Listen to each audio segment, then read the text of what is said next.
Premier diaporama, donc apporter la preuve dans un mémoire de recherche. Ah, c'est Tatiana. Ok, Tatiana, c'est Aïma. Bonjour Tatiana. Donc apporter la preuve. C'est un diaporama très court, mais c'est quelque chose que j'ai pas forcément vu dans les mémoires des années précédentes, donc je me suis dit qu'il fallait mieux être explicite. Euh, En fait, quand vous dites quelque chose dans un travail de recherche, il faut toujours prouver ce que vous dites.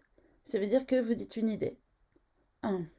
Et ensuite, vous dites une preuve. Et une preuve, ça peut être un extrait d'entretien, un extrait d'observation, ça peut être des données chiffrées. Mais on ne peut pas dire quelque chose qu'on ne prouve pas, parce que c'est un travail scientifique. Je vais vous donner un exemple. Euh, c'est une thèse sur l'école dans la nature. Et donc, voilà ce qu'écrit la personne qui fait cette recherche.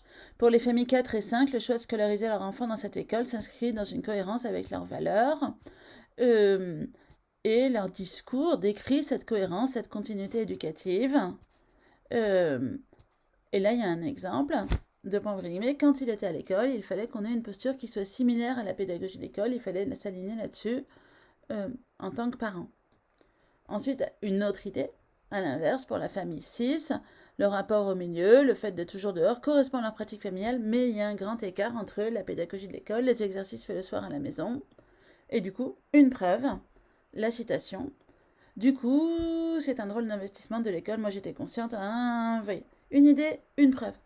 À chaque fois, ça fonctionne comme ça. Je vous en donne encore d'autres exemples. Euh, c'est un autre travail, hein, c'est pas le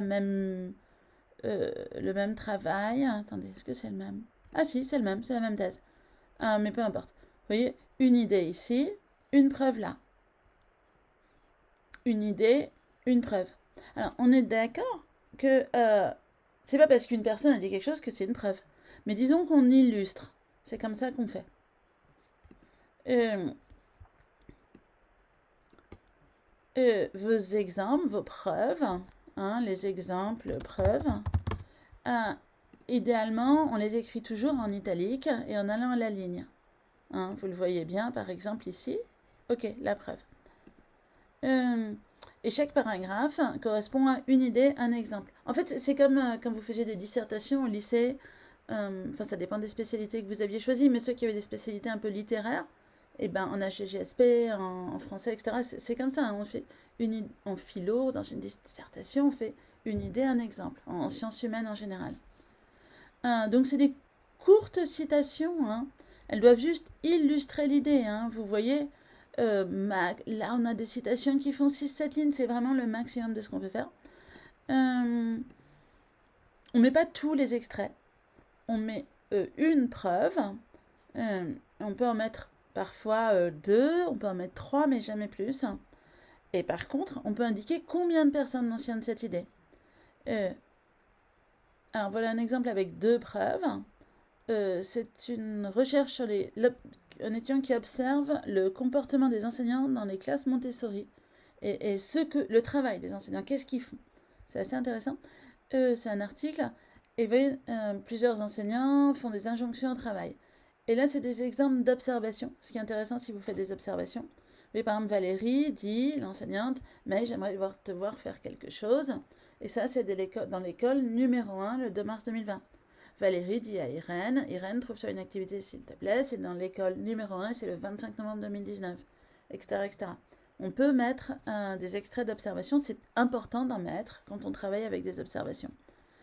Euh, donc, on ne met pas tous les extraits et on peut indiquer combien de personnes mentionnent l'idée. Ça, j'ai pas. Est-ce que je vous ai donné des exemples de ça? euh, euh, Non, j'ai pas d'exemple. Mais disons que vous pouvez dire, euh, et ça c'est pas fait dans cet exemple, mais ça serait mieux de le faire. Vous pouvez dire, voilà, sur les 18, enfin sur les, je sais pas, les 5 observations ou les 12 observations que j'ai fait, dans 8 cas, on voyait ça. Sur mes 10 entretiens, dans 6 cas, Les personnes disaient ça. C'est pas fait dans les exemples que je vous présente, mais c'est mieux si vous le faites en disant le nombre précis. En fait, j'ai un autre diaporama là-dessus. Est-ce que c'est clair pour vous? Alors, je vous propose une petite activité interactive. Dans cet extrait de mémoire, quels sont les principes qui ne sont pas respectés? Ok, vous regardez et vous me répondez.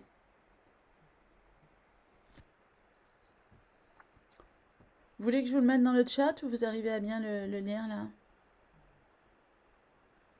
J'arrive à le lire personnellement. Ok. Personnellement, ça va aussi. Ok, je vous laisse 2-3 minutes.